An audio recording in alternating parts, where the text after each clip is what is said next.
ir noticis? Klientam sūdzība, ka nepūš augstu gaisu. Sveicienu visiem! Ko tad mēs šeit darām? Gati! Mēģinam uzstādīt sakubisāti mašīnu. Kas tad tā pa mašīnu mums ir?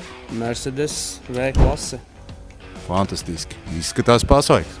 Ejam paskatīties, kas notiek otrā boksā. Čau, Edī! Čau! Ar ko nodarbojies? Meklē noplūdu. Frauna. Kas ir noticis?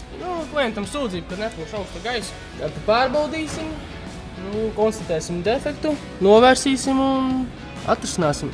Vai sistēmā gāze ir? Nav galīgs tukšums. Tā tad iespējams ir caurums. Jā.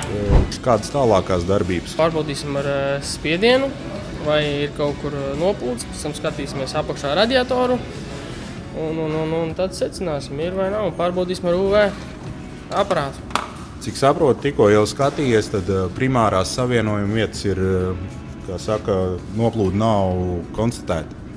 Noplūda pagaidām nav konstatēta. Visas blīvējuma vietas ir nohermetizētas un pagaidām nav atrisinājuma. Turpinām meklēt.